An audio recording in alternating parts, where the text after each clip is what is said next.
Ladies and gentlemen, welcome back to the CSTV. I'm your host, Kathleen Igaltoto, Madam CS, and this is The Striker. Stay tuned and have it raw and raw. The Striker today, actually, we're looking at Rigathi Gachagua and how he's being deplatformed. You understand, like, he's not being given a platform actually to address the masses, to attend rallies, that if he attends a rally, an event, like any event where there is like a large following, it has to be disrupted.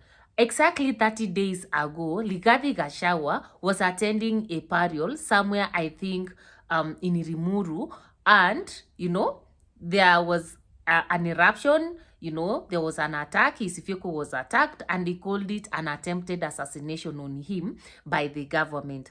Again, today, he was attending a Thanksgiving ceremony for the member of the county assembly of, I think, Mushata, Nyandarua County. Again, somebody actually threw a tear gas canister when I think the senator was talking. So, literally, remember yesterday, where Rigathi was telling the nation that he knows the person, the building, and the people involved in the abducting of the Kenyans who are missing, he did say that the authorities in Nyandarua have said that Rigathi Gachagua cannot attend, or that they cannot attend that particular Thanksgiving. And they said they are not going to stop him from going to attend a Thanksgiving ceremony. They are not going to stop him from offering prayers. He used that religion aspect, where we being told not to attend prayers. And when you start bringing aspects of religion into a discussion, aspects can you want to appeal unto the masses, emotions, etc. Now, when yesterday said nobody could stop him, today somebody stopped the reggae. And Rigathi Gachagua actually, his political rally, all his congregation and the crowd that he was to attend had to be disrupted. The question is, why is Rigathi Gachagua actually being deplatformed? Why is it that they don't want Rigathi Gachagua to address the people? You understand? Why is it that they are attacking him actually? Remember, even when Ruto differed with this post, that is Uhuru Muigai Kenyatta, he wasn't disrupted actually. He wasn't stopped from addressing the people. In as much as, his duties and being sent here and there was limited, he wasn't stopped. In fact, that is the time he was attending churches, fundraisers, etc. So one could wonder, why is Rigathi Gachagua being stopped actually from addressing the people? This is what I actually want us to discuss here today. And I also want us also to look at the allegations that Rigathi Gachagua making concerning the abduction, the existence of the unit, and that he knows the building, the person, that if they are not going to stop, he's going to talk about them. Could they be true, or is also a political mileage and sliding with the wave to please the masses? Before we enter into that discussion, if you are new to this channel, welcome home, karibu nyumbani. Remember to subscribe, like, share, and comment on our videos. Turn on the notification bell so that the next time we are uploading a video, YouTube will automatically notify you. If you are a returning subscriber, thank you so much for tuning in. Kindly remember to like, share, and comment on our videos. Tell us actually on the next theme that you want us to address. Now, Rigathi Gachagua, he calls himself the truthful man, and there is this beautiful lady who called him Ligichi. And having served as the deputy president and being the first deputy president under the new constitution to be impeached, he's actually coming up with a lot of things. There are so many things that Sinamwandama, and actually this makes him a very relevant political figure in Kenya. But actually, from where I stand, I just feel like at the time when President Ruto and the Kenya Kwanza government was, orchestrating the impeachment of Rigathi Gachagua, they knew that once they impeach Rigathi Gachagua, they are done with this person, they are done with him in terms of politics, etc. Remember what Gladys Soleil said the other day, that when the president told him, impeach Rigathi Gachagua, he made sure Rigathi Gachagua has impeached. So there's no doubt that the government was responsible for the impeachment of Rigathi Gachagua. And one day that they wanted is that, number one, to do away with him, because remember, it's only President Ruto who needed Rigathi Gachagua in his government. All the supporters of UDA, even from the mountain, never wanted Rigathi Gachagua as Ruto's running mate. Now, they have impeached this guy. He doesn't have the platform as the deputy president of the country to address the people. And number two, being an impeached a politician, actually, it lowers his chances, actually, of running for a public office unless his case, which is to be completed on the 25th of January 2025 by the judiciary, communicates otherwise. But we have seen Rigathi Gachagua has not kept quiet ever since he was impeached. And we have seen several attempts. In Embu, he was not given a platform.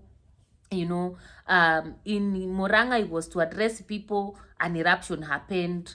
In Rimuru, it was attacked. Today in Nyandarua, it was attacked. And then it was to attend another church service, I think in Nairobi.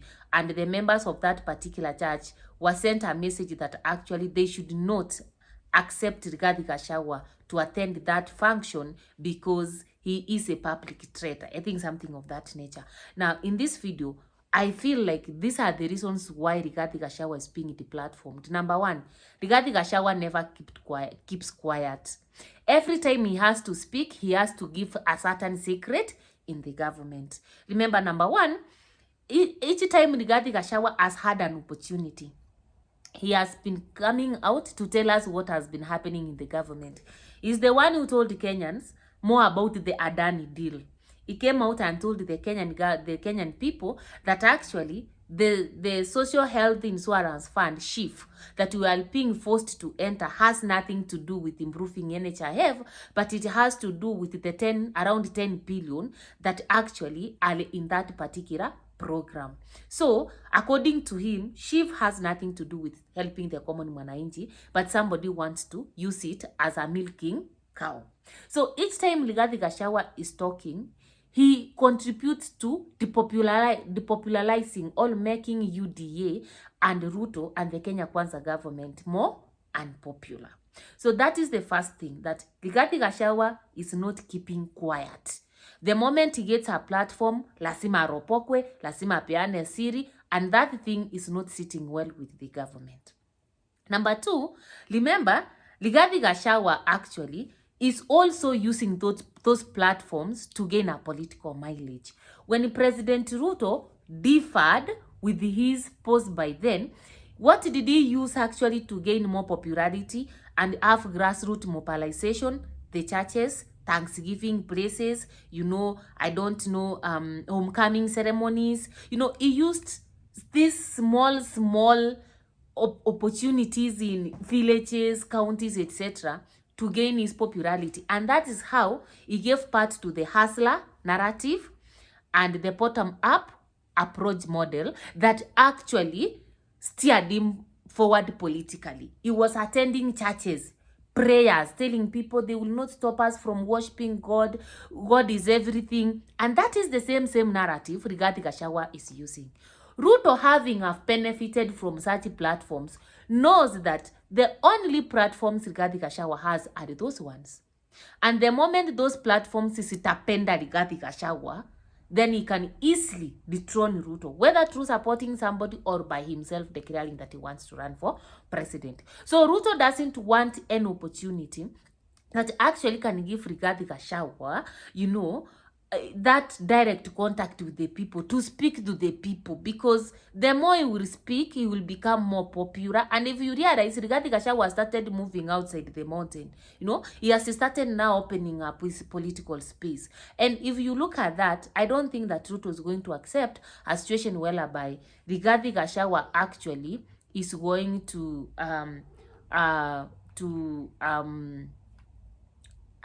you know, take opportunities and address the people. I'm sorry, my power has gone off.